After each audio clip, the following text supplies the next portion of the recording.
अस्सलाम वालेकुम dear students. कल तो हमने जो है ऑक्सीडेशन नंबर मेथड्स के जरिए बैलेंसिंग ऑफ केमिकल इक्वेशन को डिस्कस किया, फिर उसमें जो है वो ट्रिक भी आपको बता दिया कि हाउ आप लोगों ने किस तरह जो है ये रेशियो फाइंड आउट करना है। आज एक अनदर प्रोसीजर को फॉलो करते हैं, that is balancing of chemical equation by ion electron method. इस आयन इलेक्ट्रॉन मेथड्स के जरिए जो है इसकी डिटर्मिनेशन करते हैं, हाउ टू बैलेंस, इसको बैलेंस करना है।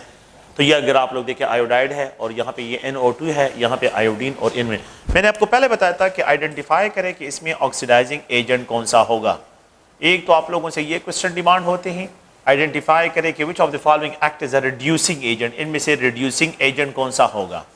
तो इसमें ऑक्सीडाइजिंग एजेंट कौन सा है, रिड्यूसिंग एजेंट कौन सा है, सेकंड ऑप्शन पे ये है। द थर्ड पॉइंट अगर आप लोग देखें तो यहाँ पे जो है हमने जो कल डिस्कशन किया कि what is the molar ratio of combination. तो मोलर रेशियो ऑफ कम्बिनेशन जो है यहाँ पे इतनी इंपॉर्टेंट जो है आप लोगों को जो है लास्ट में जो है वो क्लियर हो जाएगा कि लास्ट में मोलर रेशियो ऑफ कम्बिनेशन कितने इलेक्ट्रॉन लॉस और कितने इलेक्ट्रॉन गेन होते हैं। तो यहाँ पे इसकी इंपॉर्टेंस नहीं है मोलर रेशियो ऑफ कम्बिनेशन की, यहाँ पे वो ऑक्सीडेशन नंबर मेथड में है। एंड द फोर्थ वन जो है हमने क्या करना है, balancing of ratio, balancing of combine ratio को जो है कंबाइन एलिमेंट्स के रेशियो को बैलेंसिंग रेशियो बल्कि बस मैं डायरेक्टली यहाँ पे बैलेंसिंग रेशियो को फाइंड आउट करना है। तो ये अगर आप लोग देखें तो यहाँ पे जो है आप लोग प्लीज ध्यान में रखें कि ऑक्सीडाइजिंग एजेंट कौन सा है, रिड्यूसिंग एजेंट कौन सा है, मोलर रेशियो ऑफ कम्बिनेशन और बैलेंसिंग रेशियो क्या है, ये क्वेश्चन आप लोगों ने सॉल्व करने। तो पहले तो अगर आप लोग देखें तो ये जीरो ऑक्सीडेशन स्टेट में है, सॉरी ये -1 ऑक्सीडेशन स्टेट में है और ये जीरो ऑक्सीडेशन स्टेट में है। इट मींस कि ये -1 से जो है जीरो पे जा रहा है, इट मींस ये इलेक्ट्रॉन को रिलीज कर रहा है। ये क्या करे, इलेक्ट्रॉन को रिलीज कर रहा है। और यहाँ पे जो है अगर आप लोग देखें तो ये -2 × 2 ये +4 ऑक्सीडेशन स्टेट है, यहाँ पे ये माइनस जो है 2 और ये +2 ऑक्सीडेशन स्टेट, तो ये +4 ऑक्सीडेशन स्टेट से +2 पे जा रहा है। इट मींस ये इलेक्ट्रॉन को क्या कर रहा है, गेन कर रहा है। सो द ऑक्सीडाइजिंग एजेंट जो है अगर आप इस इक्वेशन में आइडेंटिफाई करें तो ये NO2 है, ये हायर ऑक्सीडेशन स्टेट में है, नाइट्रोजन हायर ऑक्सीडेशन स्टेट में है, तो ये ऑक्सीडाइजिंग एजेंट का काम कर रहा है। और ये जो आयोडाइड है तो यहाँ पे जो है ये आयोडाइड जो है इसमें रिड्यूसिंग एजेंट का मार रहे हैं। So which of the following act is reducing agent in this chemical equation, iodide ion है। Which of the following act as oxidizing agent, तो यहाँ पे जो है ये NO, तो NO2 जो है ये जो है इज ऑक्सीडाइजिंग एजेंट काम करता है और आयोडाइड आयन। अगर आप लोग इसकी बैलेंसिंग करते हैं तो पहला रूल ये है कि सेपरेट करें इन आयोड, इनको क्या करें, ऑक्सीडेशन हाफ रिएक्शन को, रिडक्शन हाफ रिएक्शन को सेपरेट करें। तो ऑक्सीडेशन हाफ रिएक्शन को अगर मैं यहाँ पे एक्सप्रेस करता हूँ तो ये आयोडाइड आयन है and it is converted into iodine molecule. ये मैंने इसको जो है आयोडाइड आयन आयोडीन मॉलिक्यूल में।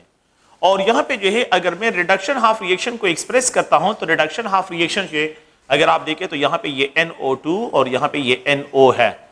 तो यहाँ पे मैंने एक मीडिया का नाम लिखा है एसिडिक मीडिया। एसिडिक मीडिया भी आप लोगों ने, ये मीडिया आपको गिवन होगा, और ये आयोडाइड आयन और यहाँ पे ये आयोडीन है। तो इनको जो है ये रिडक्शन हाफ रिएक्शन है, रिडक्शन हाफ रिएक्शन है। अगर आप लोग देखें तो इनको जो है आप लोगों ने सेपरेट सेपरेट बैलेंसिंग करनी है। ये बिल्कुल जो है आसान सा है। अगर आप देखें तो यहाँ पे ये आयोडीन है, तो यहाँ पे ये 2 है और यहाँ पे ये 1 है। तो पहला पॉइंट तो ये है कि इनके जो कोफिशिएंट है वो इन नंबर से आप लोग फाइंड आउट कर सकते हैं। तो ये कोफिशिएंट जो है अगर आप ये 2 है तो ये 2 है, ये नंबर बराबर हो गए। अगर आप देखें तो ये एक आयोडाइड 1 इलेक्ट्रॉन लॉस करता है, 2 आयोडाइड 2 इलेक्ट्रॉन लॉस करते हैं, तो उन इलेक्ट्रॉन नंबर्स को भी आप यहाँ पे क्या करें, मेंशन करें। द रीजन ये है कि इस साइड पे जो है मैंने तो द नंबर ऑफ एटम को बैलेंस कर दिया। जब नंबर ऑफ एटम को बैलेंस करना है तो इसके लिए आप लोगों ने सेकंड जो है इस मेथड में आपने क्या करना है, नंबर ऑफ एटम्स की बैलेंसिंग भी करनी है, नंबर ऑफ एटम्स इनकी बैलेंसिंग करनी है, नंबर ऑफ एटम की बैलेंसिंग करनी है। सेकंड पॉइंट जो है यहाँ पे नंबर ऑफ चार्जेस को भी आपने बैलेंस करना है, नंबर ऑफ चार्जेस बैलेंसिंग भी आपने करनी है। तो यहाँ पे नंबर ऑफ चार्जेस बैलेंसिंग और नंबर ऑफ एटम बैलेंसिंग जो है इन दोनों को आपने यहाँ पे देखना है।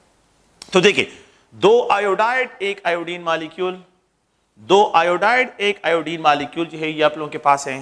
ये 2 आयोडाइड जो है ये 2 इलेक्ट्रॉन को रिलीज कर लेता है। तो ये जब 1 इलेक्ट्रॉन को रिलीज करता है तो 1 इलेक्ट्रॉन, 2 इलेक्ट्रॉन तो 2 इलेक्ट्रॉन को जो है रिलीज करता है।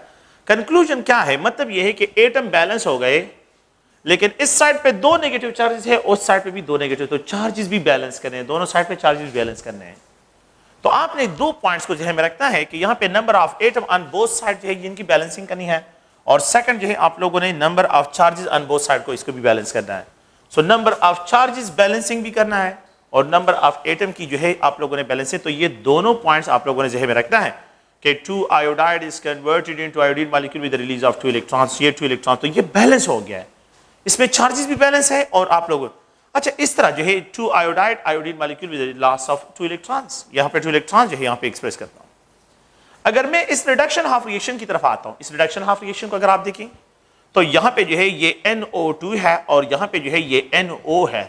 So according to this rule कि in order to balance the number of oxygen, देखिए नाइट्रोजन नाइट्रोजन तो इक्वल है, तो अगर in order to balance the number of oxygen तो you have to write water add water.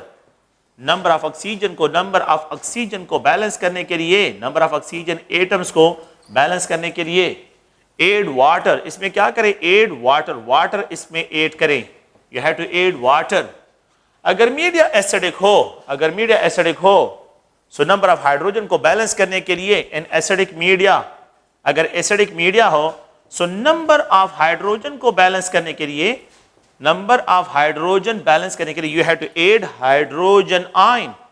Acidic media में add hydrogen ions, hydrogen ion जो है इसमें ऐड करें। तो एसिडिक मीडिया में हाइड्रोजन आयन ऐड करें, आप लोगों ने बेसिक मीडिया में हाइड्रोक्साइड आयन ऐड करने हैं और वाटर और हाइड्रोक्साइड यूज करें, लेकिन यहाँ पे एसिडिक मीडिया है। तो अब अगर आप इस इक्वेशन को देखें तो यहाँ पे ये NO2 है और इट इज कन्वर्टेड, अब यहाँ पे N और N इक्वल है, ऑक्सीजन जो है इक्वल हो गए, 2 ऑक्सीजन यहाँ पे 2 ऑक्सीजन यहाँ पे, रह गए 2 हाइड्रोजन यहाँ पे है, तो इनको बैलेंस करके you have to add 2 hydrogen ion. No the number of ions इसलिए ऐड करते हैं कि ये नंबर ऑफ एटम्स को बैलेंस करने के लिए। सो हाइड्रोजन को बैलेंस करने you have to add hydrogen ion, oxygen को बैलेंस करके you have to add water, आप लोगों ने वाटर इसमें ऐड करने हैं।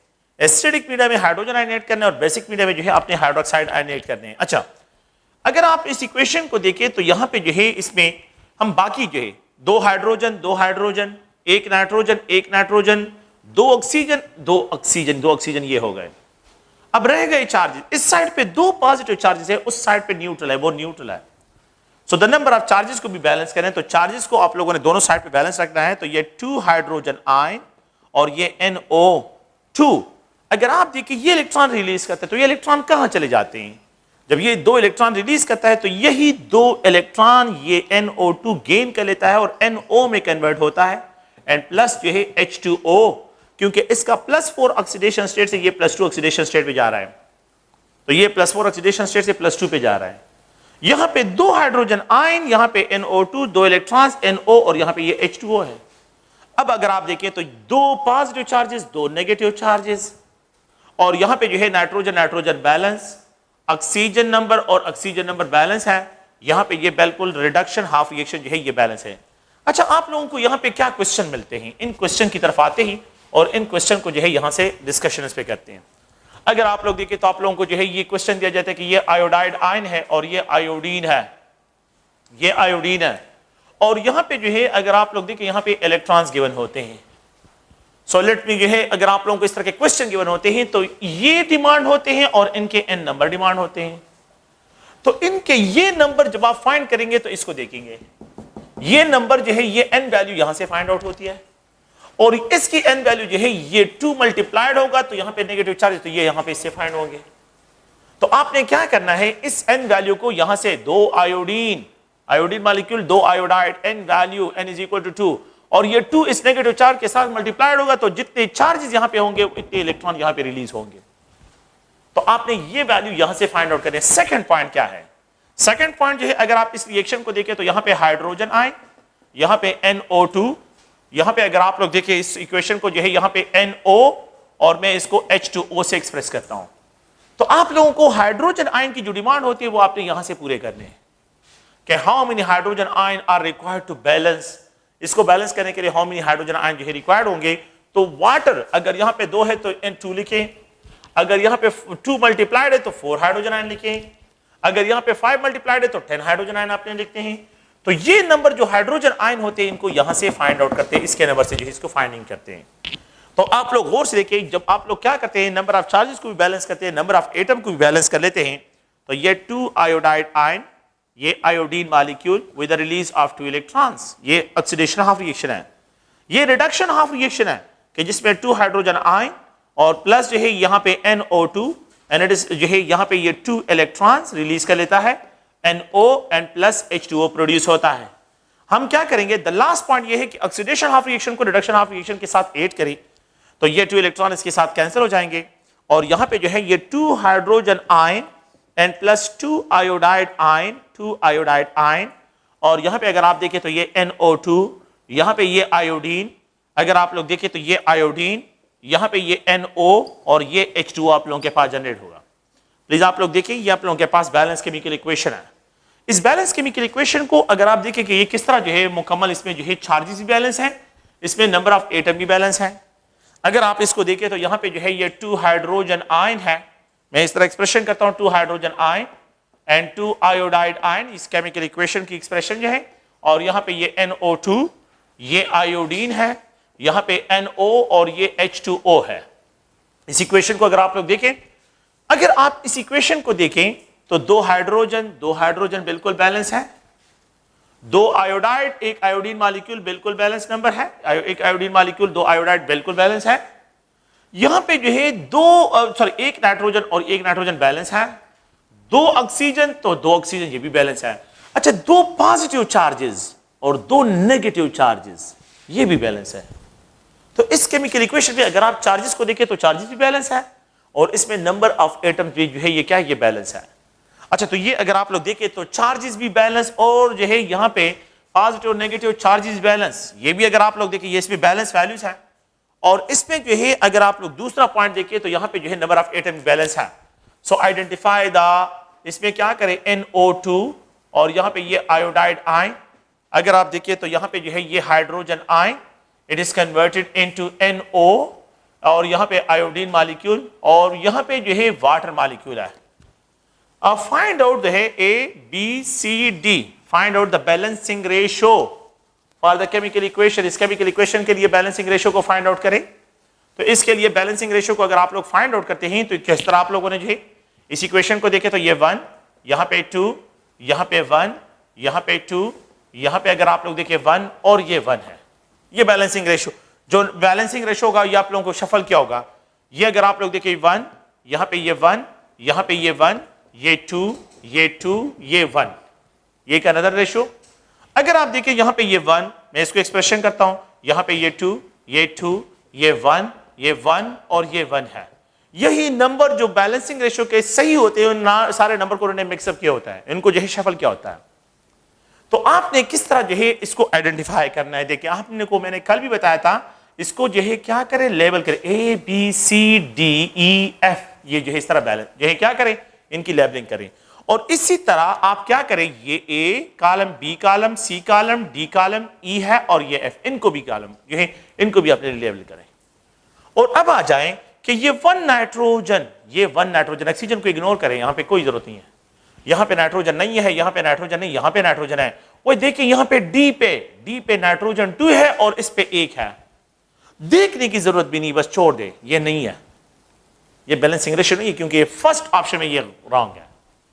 नेक्स्ट ऑप्शन पे आ जाएं, ये 1 नाइट्रोजन है, आप लोग देखिए यहां पे क्या है, 1 नाइट्रोजन, बल्कि मैं चले इसको थोड़ा सा इस तरह भी शफल करता हूं कि यहां पे 1 और यहां पे जो है 2 और यहां पे ये 1 है।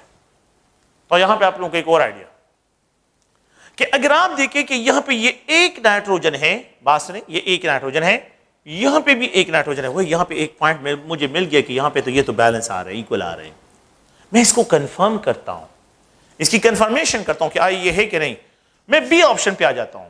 अच्छा, बी पे आयोडाइड, 1 आयोडाइड, ये 1 आयोडाइड है, 1 आयोडाइड, बी यहां पे बी, दूसरा आयोडाइड यहां पे नहीं है, यहां पे आयोडीन नहीं, यहां पे आयोडीन है, सी पे, तो यहां सॉरी ई पे है, ई, तो ई पे जो है अगर आप देखें तो ये 2 आयोडाइड, तो 1 आयोडाइड और ये 2, तो 2 मल्टीप्लाइड 2 इज इक्वल टू 4, तो ये तो 4 बन रहे हैं, इसको इग्नोर करें, ये भी जो है निकाल दे से।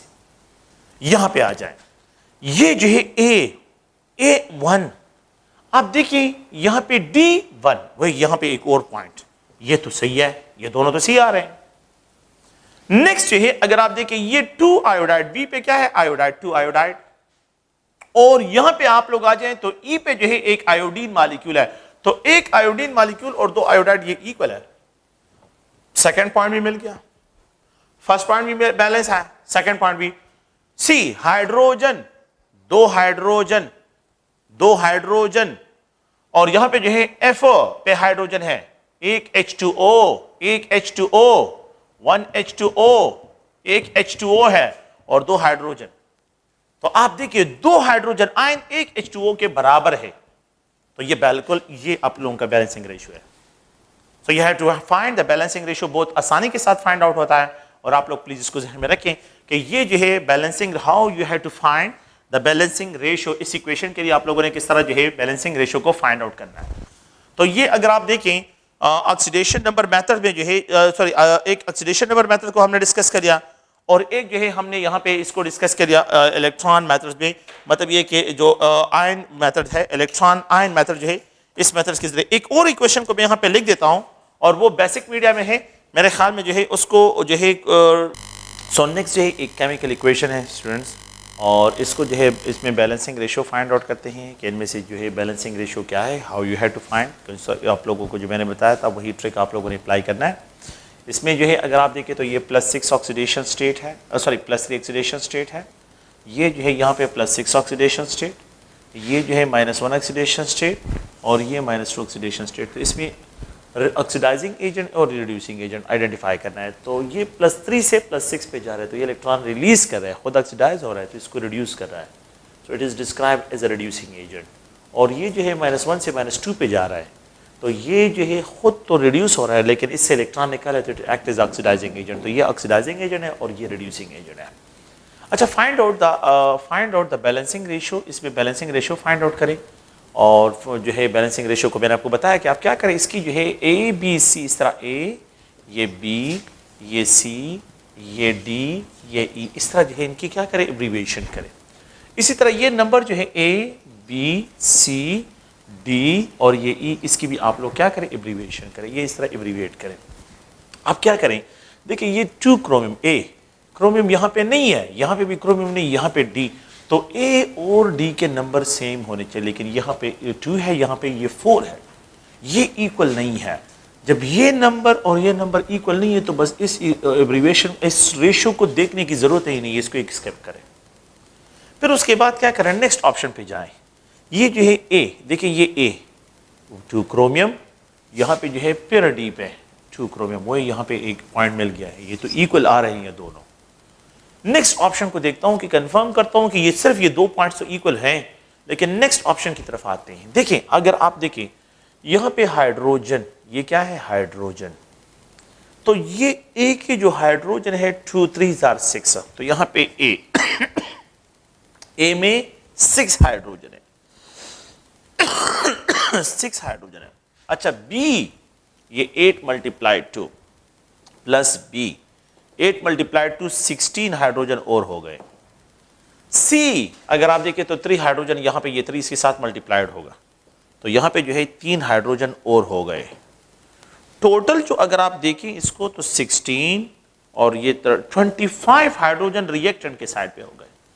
प्रोडक्ट के साइड पे आ जाए, यहाँ पे हाइड्रोजन नहीं है, यहाँ पे हाइड्रोजन है 4 × 2, तो E, तो ये अगर आप देखें तो ये 8 हाइड्रोजन, तो ये तो बैलेंस नहीं है, एक साइड पे रिएक्टेंट के साइड पे 25 है और यहाँ पे 8 हाइड्रोजन है, तो ये तो बैलेंस नहीं है।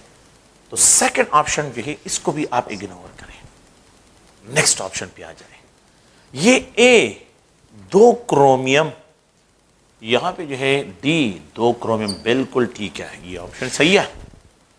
नेक्स्ट ऑप्शन की तरफ आता हूं कि यहाँ पे अगर आप लोग देखें ये A + B + C hydrogen, A 2 3 are 6 hydrogen, 3 2 are 6 hydrogen, B पे भी 6 हाइड्रोजन है, 2 सॉरी यहाँ पे ये 4, तो यहाँ पे जो है ये 3 और यहाँ पे ये 4 हाइड्रोजन, द टोटल नंबर जो है 16 हाइड्रोजन बनते हैं, 16 हाइड्रोजन इस साइड पे।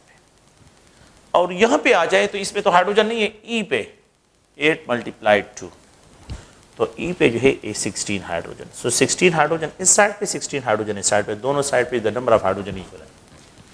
तो दोनों पे the number of hydrogen equal है, तो the balancing ratio is C, ये फाइन आपके पास, there is no need to further confirm it. The balancing ratio क्या है, ये करना आप लोगों के पास इसके बराबर है, तो ये बैलेंसिंग रेशियो है। तो ये have to find a balancing ratio, तो बैलेंसिंग रेशियो को इस तरह फाइंड आउट करते हैं, तो ये है जो है इसकी कंफर्मेशन है। तो chromium trihydroxide H2O2 hydroxide chromate, और यहाँ पे जो है ये H2O। अगर आप लोग देखें तो ये आप लोगों के पास क्या है, ये बैलेंसिंग रेशियो। अच्छा, आप लोगों ने बुक में क्या करना है, अगर आप लोग प्रीवियस पेपर उठा के देखें तो बुक पे जो है तो पेज नंबर 329 पे, पेज नंबर 329 पे जितने भी जो है केमिकल इक्वेशन है 30 पे और 29 पे, ये आप लोगों ने इसमें ऑक्सीडाइजिंग एजेंट को पहचाना है, सिर्फ ऑक्सीडाइजिंग एजेंट रिड्यूसिंग एजेंट को पहचाने और कुछ ना करें।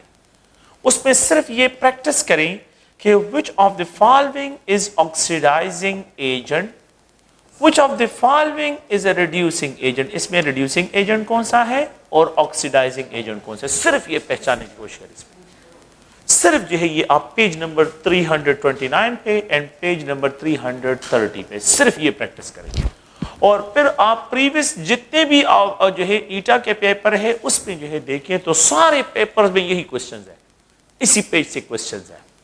ऑक्सीडाइजिंग एजेंट कौन सा है, रिड्यूसिंग एजेंट कौन सा है, which of the following oxidising agent, which of the following act as a reducing agent. तो सिर्फ ये पेज पे जो है आप पेज नंबर 329 पे जो है इसको रीड करें और इसको जो है आइडेंटिफाई करें। ठीक है, नेक्स्ट जो है हम क्या करते हैं, यहाँ पे इलेक्ट्रोड्स की तरफ आते हैं कि इलेक्ट्रोड्स क्या है। Electrodes are the metallic strips होते हैं, ये मेटल से बने होते हैं, मेटालिक स्ट्रिप्स हैं which are responsible to conduct current, are responsible to conduct current, जो कि करंट कंडक्ट करते मेटालिक स्ट्रिप्स होते हैं, मेटल से बने होते हैं, जिसके जरिए करंट बैटरी इलेक्ट्रोलाइटिक सोल्यूशन में एंटर होता है और जिसके जरिए करंट जो है इलेक्ट्रोलाइटिक सोल्यूशन से बाहर आता है। तो ये आप लोगों के पास एक इलेक्ट्रोलाइटिक सोल्यूशन है और इसमें ये मेटालिक स्ट्रिप्स क्या है, ये हैंग है, ये मेटालिक स्ट्रिप है। It is connected with the positive terminal of the battery, it is described as a anode. It is connected with the negative terminal of the battery, it is described as a cathode. ये cathode है और ये anode है। Anode is positive charge, यहाँ पे एनो cathode is a negative charge, तो जो टर्मिनल की जो है नेगेटिव प्लेट्स ये पॉजिटिव प्लेट के साथ कनेक्टेड है। तो एनोड और ये कैथोड है, यहां से करंट जो है इस सॉल्यूशन में, यहां से बैटरी से करंट इस इलेक्ट्रोलाइटिक सॉल्यूशन में थ्रू दीज इलेक्ट्रोड क्या होते हैं, ये एंटर होता है, यहां से एंटर होता है इलेक्ट्रोलाइटिक सेल्स में। तो इलेक्ट्रोलाइटिक सेल्स में इन मेटालिक स्ट्रिप के जरिए जो करंट होता है, ये जो है current from the battery into the electrolytic cell enter होता है। तो इलेक्ट्रोलाइटिक सेल में करंट जो है ये एंटर होता है, करंट एंटर, ठीक है, through these metallic strips, in metallic strip के जरिए एंटर होता है। अगर ये वोल्टेज सेल हो तो फिर इन इलेक्ट्रोड के जरिए जो है करंट बाहर आता है। तो इलेक्ट्रोड मेटालिक स्ट्रिप्स है जिनके जरिए जो है current into the electrolyte enter होता है या जिनसे जो है इनके जरिए जो है इलेक्ट्रोलाइट से करंट बाहर आता है। तो इलेक्ट्रोलाइटिक स्ट्रिप्स है ये। लेट्स सपोज इस पे जो है अगर आपके पास क्या हो, यहां पे जो है सोडियम आयन प्रेजेंट हो, chloride ion, molten sodium chloride present हो, तो जब मैं बैटरी ऑन कर लेता हूं तो ये पॉजिटिव टर्मिनल, ये नेगेटिव टर्मिनल, तो ये जितने क्लोराइड आयंस होते हैं ये सब के सब जो है इस बैटरी के जो है इलेक्ट्रोड पे जो है आ जाते हैं और अक्यूमुलेट हो जाते हैं। और जितने जो है सोडियम आयंस होते हैं ये सब के सब जो है यहां पे आ जाते हैं और अक्यूमुलेट, यहां पे अक्यूमुलेट हो जाते हैं नेगेटिव प्लेट पे।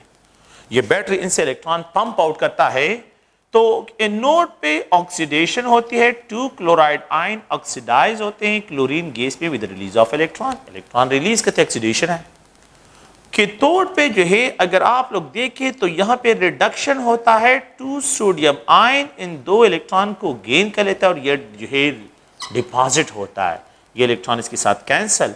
You have to write 2 sodium ion 2 chloride ion, यहां पे 2 सोडियम मेटल फॉर्म में डिपॉजिट, क्लोरीन गैस फॉर्म में रिलीज हो जाता है। The decomposition of a compound in the presence of current is known as electrolysis. और जिन सेल में ये प्रोसेस होता है इनको इलेक्ट्रोलाइटिक सेल्स कहते हैं। जिन सेल में कंपाउंड्स की decomposition in the presence of current होता है उन सेल्स को हम इलेक्ट्रोलाइटिक सेल्स कहते हैं। इसी को हम इस आइडिया को कनेक्ट करते हैं फैराडे लॉ ऑफ इलेक्ट्रोलिसिस के साथ। According to the Faraday law of electrolysis, Faraday law of electrolysis, कि the amount, the quantity of current, जितना ज्यादा करंट चार्ज इस सर्किट से मूव करेगा, more amount of sodium chloride decompose होगी, more amount of sodium deposit होगा, more amount of chlorine जो है ये रिलीज होगा। So according to this law, कि द चार्ज इज, यहां पे जो है द वेट, ये जो वेट है, weight of the sodium deposit होगा या क्लोरीन लिबरेट होगा। तो weight of the sodium, weight of the chlorine, chlorine liberate होगा, सोडियम डिपॉजिट होगा, is directly proportional to the charge flowing into the circuit. जितना ज्यादा चार्ज इस सर्किट से पास होगा, सोडियम क्लोराइड की ज्यादा अमाउंट डिकम्पोज होगी, more amount of the sodium deposit होगा, मोर अमाउंट ऑफ क्लोरीन जो है रिलीज होगा। ये this is according to the Faraday law of electrolysis. W is equal to Z into Q, where Z is called electrochemical equivalent weight. Electrochemical equivalent weight. Equivalent weight. इसको कहते हैं where Z is called electrochemical. It is mean कि if a circuit में a single coulomb charge move करता है तो जितना wait deposit होगा वो उस एलिमेंट का इलेक्ट्रोकेमिकल इक्विवेलेंट वेट होगा। सो सर्किट में अ सिंगल कूलम चार्ज अगर Q की वैल्यू 1 हो जाए तो जितना वेट और ये Z दोनों इक्वल हो जाए तो जितना वेट डिपॉजिट होगा ये उस एलिमेंट का इलेक्ट्रोकेमिकल इक्विवेलेंट वेट होगा। तो Z value is always describe it a single coulomb charge. क्या मतलब है इसका? इसका मतलब अगर आप लोग देखें तो इसका मतलब है क्या? एक कूलम चार्ज, ये लेट्स सपोज ये सोडियम आयन है, ये एक इलेक्ट्रॉन गेन करता है तो सोडियम एटम डिपॉजिट होता है। अगर सर्किट में एक इलेक्ट्रॉन मूव करता है तो एक सोडियम एटम डिपॉजिट होगा। अगर सर्किट में 1 मोल ऑफ इलेक्ट्रॉन मूव करे तो 1 मोल ऑफ सोडियम जो है वो डिपॉजिट होगा। 1 मोल ऑफ इलेक्ट्रॉन, एक इलेक्ट्रॉन पे जो चार्ज है 1.6 × 10⁻⁻19 कूलम चार्ज है। एवोगाड्रो नंबर ऑफ इलेक्ट्रॉन 1 मोल के बराबर है तो उस पे कितना चार्ज होगा? इसको क्रॉस कर you will get 96500 coulomb charge. It is also called 1 farad charge, इसको 1 फैराड भी कहते हैं। 1 मोल of electron means 96500 coulomb charge. अगर सर्किट में मूव करता है तो 23 ग्राम ऑफ सोडियम डिपॉजिट होगा। सर्किट में इतने कूलम चार्ज मूव करते हैं तो 23 1 मोल 23 ग्राम के बराबर है। अगर सर्किट में 1 कूलम चार्ज मूव करे 96500 1 कूलम चार्ज मूव करे तो how many grams will deposit? 23 gram divide bye 96500। It is also equal to 23 gram divided by 1 farad. ये 1 farad के भी बराबर है। No, it is called the Z value of sodium. कि circuit में a single coulomb charge जब move करता है तो जो वेट डिपॉजिट होगा वही उस एलिमेंट का इलेक्ट्रोकेमिकल इक्विवेलेंट वेट होगा। तो सोडियम का इलेक्ट्रोकेमिकल इक्विवेलेंट वेट जो है अगर आप लोग देखें तो ये 23 gram molar mass divide by 1F। Magnesium metal को अगर आप लोग देखें ये मैग्नीशियम है, ये 2 इलेक्ट्रॉन गेन करता है, मैग्नीशियम डिपॉजिट होता है। अगर सर्किट में 2 मोल ऑफ इलेक्ट्रॉन मूव करे तो 1 मोल ऑफ मैग्नीशियम डिपॉजिट होगा। अगर सर्किट में 2 mole into 96500 coulomb charge move करता है तो 24 ग्राम ऑफ मैग्नीशियम डिपॉजिट होगा। अगर सर्किट में a single coulomb charge move करे तो आप लोगों के पास कितने अमाउंट जो है मैग्नीशियम का डिपॉजिट होगा? तो 1, it is called Z value of magnesium is equal to 24 gram divide by 2F। ये 1F है, ये F है तो यहां पे 2F पे डिवाइड होगा। तो Z value of magnesium is 24 gram divide by 2F। The Z value, तो मैं यहां पे कंक्लूजन के Z value of an element is equal to electrochemical equivalent weight of an element is equal to molar mass of that element। molar mass of that element, उस element का क्या molar mass है? divide by n, और यहां पे जो है आप लोग देखें F यहां पे लिख सकते हैं F, या जो है 96500। n क्या है? the number of electron loss or gain, इसको एक्सप्रेस करता है। अगर एक एलिमेंट एक इलेक्ट्रॉन लॉस करते तो 1F होगा, इनकी वैल्यू 1 होगी। अगर एक एलिमेंट 2 इलेक्ट्रॉन गेन करता है तो उसके लिए 2F होगा। अगर एक एलिमेंट एक इलेक्ट्रॉन गेन करते तो 1F होगा। अगर एक इलेक्ट्रॉन लॉस करते तो 1F होगा। अगर एक एलिमेंट 3 इलेक्ट्रॉन गेन करता है, लेट्स सपोज अगर मैं एल्यूमिनियम को लिखूं तो एल्यूमिनियम जो है 3 इलेक्ट्रॉन को गेन करता है। तो आसान सी बात ये कि the Z value of aluminium will be equal to 27 gram, इसका मोलर मास है, डिवाइड बाय कितने इलेक्ट्रॉन गेन करते हैं? चार्जेस है ये 3 और ये F होगा। सो 27 ग्राम डिवाइड बाय 3 इसका इलेक्ट्रोकेमिकल इक्विवेलेंट वेट होगा। अगर आप लोग देखिए क्लोरीन गैस के लिए, मैं यहां पे जो क्लोराइड है 2 chloride ion, one chlorine molecule, एक दो इलेक्ट्रॉन रिलीज। अब यहां पे इलेक्ट्रॉन लास्ट है।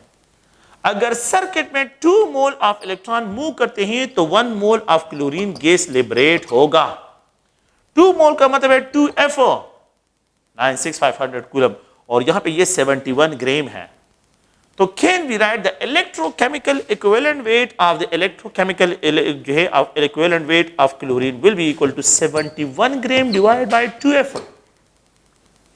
71 ग्राम डिवाइड बाय 2F है। तो ये 71 ग्राम ऑफ द क्लोरीन जो है यहां पे अगर आप देखिए डिवाइड बाय 2F सर्किट में जो है, so the electrochemical equivalent wait क्या है कि एक एलिमेंट जो है अगर आप जितना जो है करंट जो है the weight deposited when a single coulomb charge move into a circuit में जो है we know that the rate of flow of current, the rate of flow of charge is called current, इसको current कहते हैं। the rate of flow of charge is described as current, इसको current कहते हैं। ये current होता है कि यहाँ पे rate of flow can we write कि Q is equal to I और ये T है। Now the W equation can be also written as ZIT। ये I जो है करंट है और ये T जो है टाइम है। अगर आप लोग देखें करंट की वैल्यू 1 एम्पियर हो जाए और टाइम जो है ये 1 सेकंड हो जाए तो जितना वेट डिपॉजिट होगा वो भी इसका एलिमेंट का इलेक्ट्रोकेमिकल इक्विवेलेंट वेट डिस्क्राइब होगा। तो अगर आप टाइम और करंट वाइज डिस्क्राइब करते हैं तो ये है, और अगर आप चार्ज वाइज डिस्क्राइब करते हैं तो ये है। सो आप लोगों ने प्लीज ध्यान में रखना है कि सिंगल एम्पियर करंट सर्किट में मूव करे 1 सेकंड के लिए तो जितना वेट डिपॉजिट होगा वो उस एलिमेंट का इलेक्ट्रोकेमिकल इक्विवेलेंट वेट होगा। ये उसका लेकिन इलेक्ट्रोकेमिकल इक्विवेलेंट वेट को आसान फार्मूला ये है। आप लोग गौर से देखें, weight is directly proportional to I. अगर मैं इलेक्ट्रोलाइटिक सॉल्यूशन से जितना ज्यादा करंट पास करता हूं इतनी ज्यादा अमाउंट डिपॉजिट होगी, जितना ज्यादा टाइम के लिए मैं करंट पास करता हूं इतनी ज्यादा अमाउंट डिपॉजिट होगी। करंट ज्यादा वेट ज्यादा डिपॉजिट होगा, टाइम ज्यादा जो है ज्यादा टाइम के लिए करंट पास करता हूं 2 आवर के लिए रख देता हूं एक जगह पे 4 आवर के लिए, तो 4 आवर में ज्यादा डिकम्पोजिशन होगा, मोर सोडियम बनेगा, मोर क्लोरीन गैस लिबरेट होगा। तो weight is direct proportional to current and time की भी डायरेक्ट प्रोपोर्शन है। तो यहां पे अगर मैं एक पॉइंट को लिख दूं कि मेरे पास इस इक्वेशन में कि the quantity of sodium of chlorine gas, ठीक है, will be least liberated during the electrolysis or during electrolysis of sodium chloride. So the quantity of chlorine will be least liberated during electrolysis of जो है sodium chloride. तो यहाँ पे A, B, C में इसको express करता हूँ by passing 10 ampere current, by passing जो है 30 ampere current, by passing 40 ampere current, by passing 50 ampere current. तो 10 एम्पियर करंट पे the quantity of chlorine gas will be least liberated 10 ampere current पे जहां पे करंट कम होगा। The quantity of the chlorine gas will be least liberated होगा यहां पे जो है अगर मैं इसकी इलेक्ट्रोलिसिस करता हूं फॉर 100 मिनट्स के लिए, 100 जो है 10 आवर्स के लिए, यहां पे 10 आवर्स, यहां पे 10 डेज की बात कर रहा हूं, या मैं मतलब ये कि मैं करंट पास करूं कंटिन्यूस, तो जितना ज्यादा करंट जो है जितना ज्यादा टाइम गुजरेगा इतनी ज्यादा अमाउंट जो है डिपॉजिट होगी, इतनी ज्यादा अमाउंट लिबरेट होगी। तो टाइम को देखिए, आवर्स में देखिए, मिनट्स में देखिए, डेज में देखिए, वो क्या लिख रहे हैं। इन द लास्ट पॉइंट जो है ये ए है, ये बी है, ये सी है और ये डी है। तो अगर हम यहां पे डिस्क्राइब करते हैं कि अगर मैं इस तरह एक्सप्रेशन करता हूं कि if we have the quantity of chlorine gas will be least liberated during the electrolysis of sodium chloride की जो है, तो यहां पे मैं लिख देता हूं कि 100 कूलम चार्ज सर्किट पास होते हैं, 1000 कूलम चार्ज सर्किट से पास होते हैं, 10,000 कूलम चार्ज जो है सर्किट से पास होते हैं। यहां पे जो है अगर आप लोग देखें 10,000 कूलम सर्किट और यहां पे मैं 500 कूलम 5000 कूलम, तो जहां पे आप लोगों के पास क्या होगा, जहां पे जो है लीस्ट चार्जेस होंगे वहां पे सबसे लीस्ट अमाउंट जो है लिबरेट होगी, वहां पे सबसे लीस्ट अमाउंट लिबरेट होगी क्लोरीन गैस के लिए। तो ये अगर आप लोग देखिए, ये जनरल जो है क्या है, फैराडे लॉ ऑफ इलेक्ट्रोलिसिस के लिए पहला पॉइंट है कि यहाँ पे करंट को, टाइम को और चार्जेस को मैंने जो है इन सब पे जो है यहाँ पे इसकी एक्सप्रेशन की है। ओके, ये क्वेश्चन अगर आप प्रीवियस पेपर में देखें, 1 मोल ऑफ सिल्वर जो है 1 mole of silver ion, 1 mole of silver ion, या जो है यहाँ पे 1 मोल ऑफ सिल्वर नाइट्रेट को डिपॉजिट करने के लिए how many moles of electron चाहिए, 1 मोल ऑफ सिल्वर आयन को डिपॉजिट करने how many moles of electron चाहिए। एक सिल्वर आयन एक इलेक्ट्रॉन गेन करता है तो सिल्वर एटम, अगर सर्किट में एक इलेक्ट्रॉन मूव करता है तो एक सिल्वर एटम डिपॉजिट होता है। अगर सर्किट में 1 मोल ऑफ इलेक्ट्रॉन मूव करते हैं तो 1 mole of silver atom deposit होते हैं।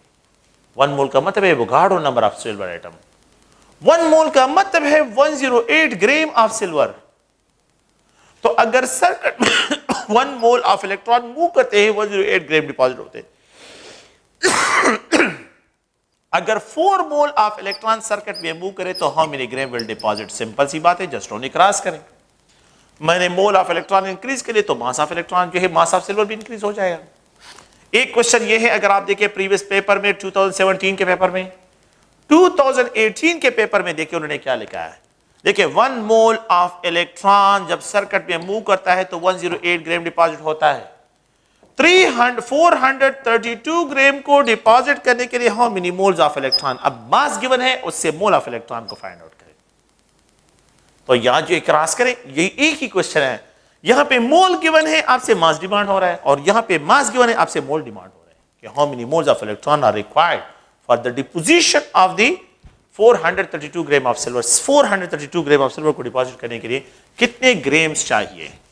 अगर आप लोग देखें 1 मोल ऑफ एल्यूमिनियम को डिपॉजिट करने के लिए 3 मोल्स ऑफ इलेक्ट्रॉन चाहिए। तो 3 मोल ऑफ इलेक्ट्रॉन सर्किट में मूव करेंगे तो 1 मोल ऑफ एल्यूमिनियम जो है जनरेट होगा, 3 मोल ऑफ इलेक्ट्रॉन्स। अगर मैं ये कहूं कि यहां पे 3 मोल्स ऑफ इलेक्ट्रॉन अगर सर्किट में मूव करते हैं तो 1 मोल ऑफ एल्यूमिनियम जनरेट होता है, ये इलेक्ट्रॉन्स हैं। अगर मैं ये कहूं कि 30 मोल ऑफ इलेक्ट्रॉन सर्किट में मूव करे, how many moles of aluminium will produce 10 moles. यहां पे 0 लगा ले तो यहां पे भी 0 लग जाएगा, सिंपल सा क्वेश्चन है। 3 मोल्स ऑफ इलेक्ट्रॉन्स अगर सर्किट में मूव करते हैं तो 1 mole of aluminium, 3 moles of electron अगर सर्किट में मूव करते हैं तो 27 ग्राम ऑफ एल्यूमिनियम। तो 9 ग्राम ऑफ एल्यूमिनियम को डिपॉजिट करने के लिए how many moles of electron चाहिए, 3 टाइम लेसर, 3 टाइम लेसर। तो ये 3 पे डिवाइड कर लिया ना, तो ये 3 टाइम लेसर हो गया, तो ये भी 3 पे डिवाइड, तो ये 1 मोल हो जाएगा। 1 मोल ऑफ इलेक्ट्रॉन अगर सर्किट में मूव करते हैं तो 9 ग्राम डिपॉजिट होंगे, अगर 2 मोल मूव करते हैं तो 18 ग्राम, और अगर 3 मोल मूव करते हैं तो 27 ग्राम डिपॉजिट होंगे। ये अगर आप लोग देखिए, ये आप लोगों के पास क्या है, तो सर्किट में अगर इलेक्ट्रॉन मूव करते हैं तो आप लोगों के पास ये सिचुएशन उनकी बच जाती है।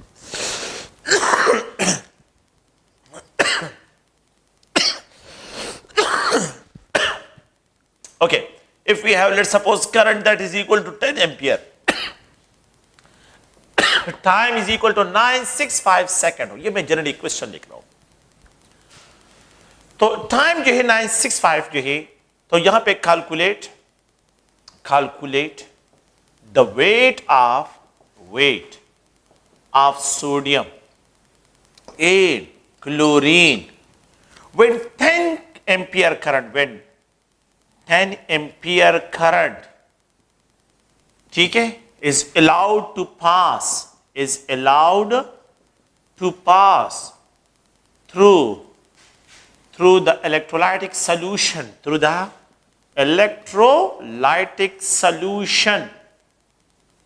for यहां पे जो है 965 सेकंड के लिए। So calculate the weight of sodium and chlorine. मैं आसान लैंग्वेज में, weight of sodium is equal to Z value of sodium into IET. Weight of chlorine is equal to, जहां पे Z value of chlorine into IET. यहां पे आप देखें 23 gram divide bye 1, यहां पे मैंने 96500 अभी लिखा है, इसकी Z वैल्यू को मैंने अभी लिखा है आप लोगों को। ये करंट 10 एम्पियर है और टाइम 965 सेकंड के लिए, ये इसके साथ कैंसिल हो जाएगा, ये इसके साथ कैंसिल हो जाएगा, you will get 2.3 gram deposit हो जाएगा सोडियम। 2.3 ग्राम। यहां पे अगर आप देखें तो यहां पे 71 ग्राम डिवाइड बाय 2 इंटू 96500 जो है ये आप लोगों के पास इसका क्या है, ये इसका जी वैल्यू है क्लोरीन का, मैंने यहां पे अभी आप लोगों के लिए लिखा है। द नेक्स्ट जो है अगर आप देखिए तो 10 एम्पियर करंट है विद 965 सेकंड के लिए, ये इसके साथ कैंसिल हो जाएगा, ये इसके साथ कैंसिल हो जाएगा, 10 रह जाएगा, 71 डिवाइड बाय 20 ना that is equal to 3.5 gram chlorine gas liberate होगा। तो how many grams of chlorine will be liberated, that is 3.5। How many grams of sodium will be liberated जो है डिपॉजिट होगी, दैट इज 2.3। इसका मतलब क्या हुआ कि मेरे पास जो है 2.3 ग्राम जो है सोडियम जो है ये 2.3 ग्राम डिपॉजिट हो रहा है, क्लोरीन 3.5 ग्राम लिबरेट हो रहा है।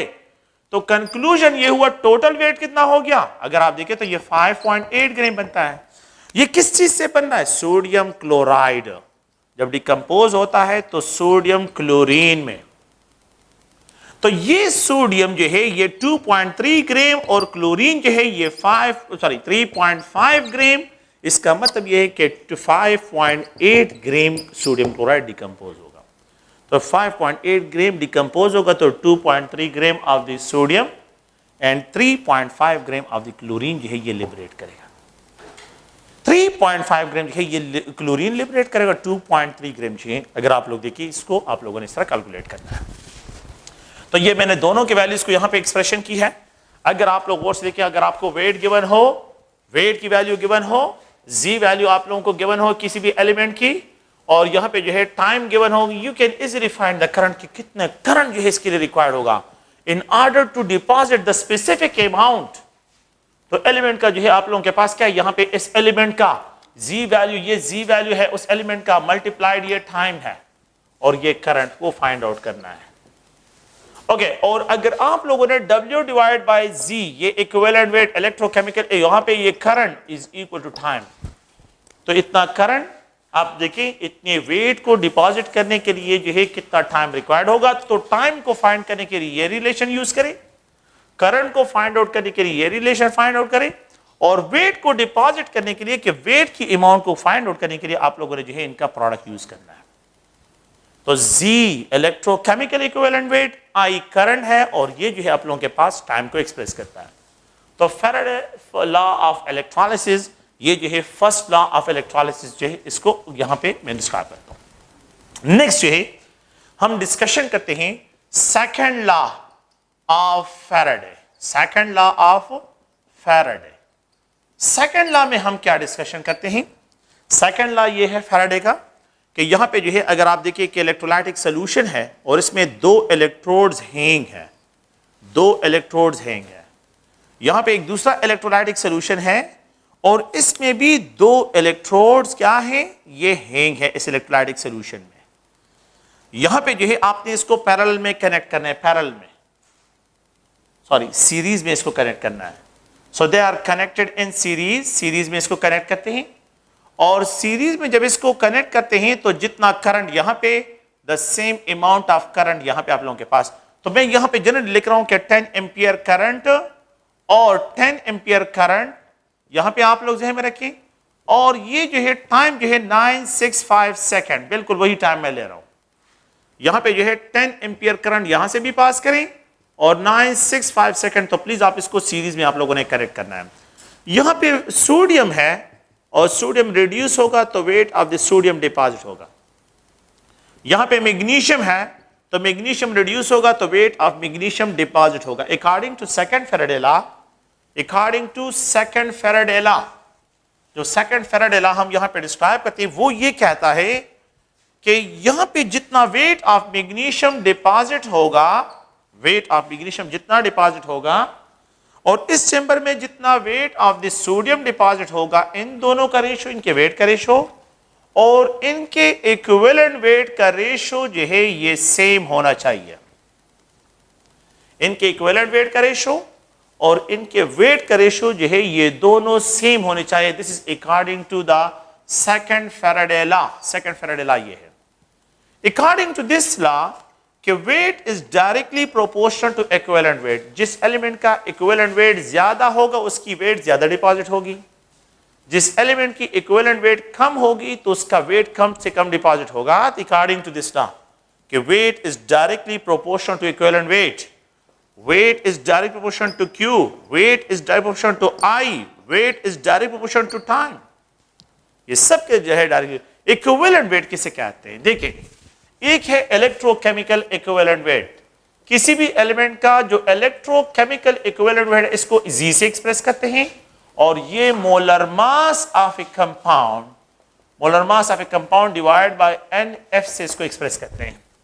लेकिन जो equivalent weight of an element है, एक एलिमेंट का इक्विवेलेंट वेट ई से एक्सप्रेस करते हैं, and it is described as a molar mass of compound divide by just only N. F को रिमूव करें तो ये एन होगा, तो molar mass of compound divide by N is known as equivalent weight, and molar mass of a compound divide by N is known as electrochemical equivalent weight. तो अगर आप लोग देखें यहां पे जो है मैं इसको इस तरह एक्सप्रेस करता हूं कि सोडियम मेटल है तो सोडियम आयन, इसका electrochemical G value, electrochemical equivalent weight 23 gram divide by जो है 96500 इसके बराबर है। और मैंने यहां पे जो है एक इलेक्ट्रॉन इसके साथ तो एक इलेक्ट्रॉन की गेन करता है। अगर हम यहां पे मैग्नीशियम का जो है equivalent wait is value of magnesium 24 gram divide bye 96500 multiplied, यहां पे जो है 2 इलेक्ट्रॉन ये गेन करता है। ये एल्यूमिनियम +3, यहां पे एल्यूमिनियम 27 ग्राम डिवाइड बाय 96500, ठीक है। यहां पे जो है अगर आप देखें तो ये 3 है, तो ये जो चार्ज नंबर है इलेक्ट्रॉन कितने गेन कर रहा है, तो ये इसका है कि इलेक्ट्रोकेमिकल इक्विवेलेंट। लेकिन अगर मैं इसका equivalent weight of the sodium लिखूं तो 23 gram molar mass 23 gram divide by just only 1, सिर्फ ये 1 होगा, F नहीं होगा। Equivalent weight of magnesium is equal to, यहां पे 24 gram divide by just only 2। Equivalent weight of aluminium is equal to 27 gram just divide by 3, तो 3 पे जो है इसके जो चार्ज है उस पे जो है डिवाइड करना है। तो इसका इक्विवेलेंट वेट और मोलर मास दोनों सेम है सोडियम का, लेकिन equivalent weight of magnesium is half of its molar mass, ये 12 ग्राम के बराबर है, ये 2 हाफ है, and it is equal to equivalent weight of aluminium is जो है अगर आप देखें 9 ग्राम है, 3 टाइम लेसर है from the molar mass of the aluminium. Molar mass of aluminium से क्या है, ये 3 टाइम लेसर है।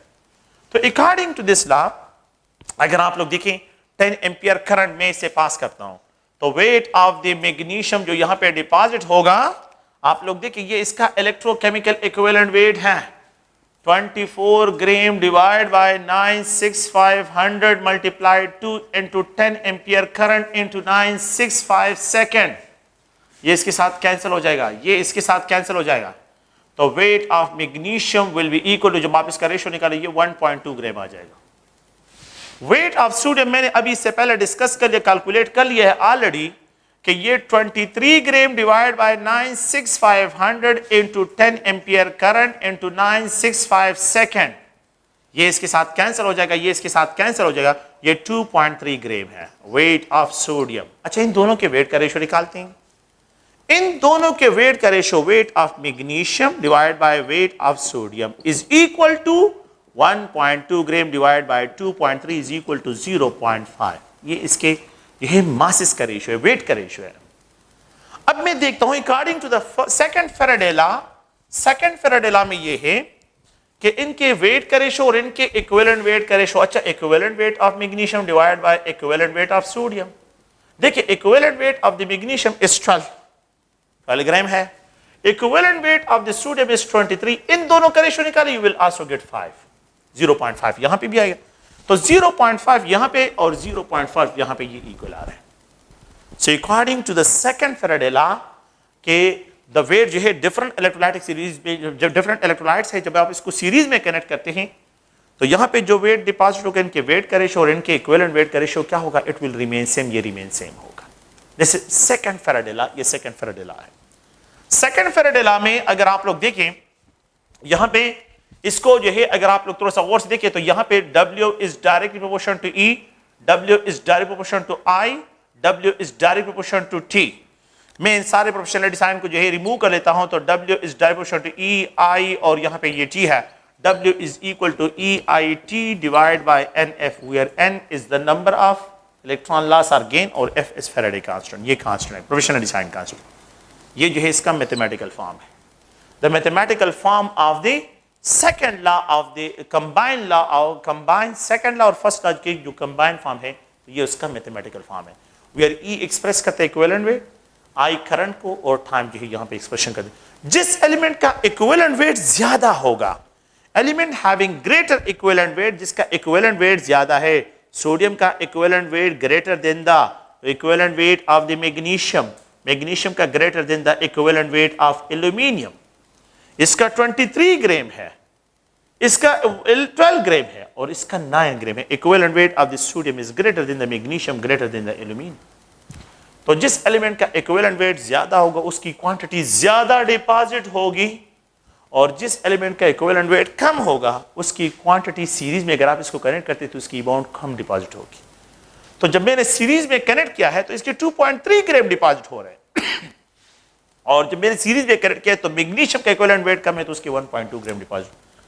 तो जिसका इक्विवेलेंट वेट ज्यादा होगा उसकी अमाउंट ज्यादा, जिसकी इक्विवेलेंट वेट कम होगा उसकी अमाउंट कम डिपॉजिट। ओके, तो ये जो है सेकंड फैराडे लॉ है और इंशाल्लाह जो है नेक्स्ट जो है इलेक्ट्रोड पोटेंशियल की तरफ आते हैं। ओके, थैंक यू, शुक्रिया।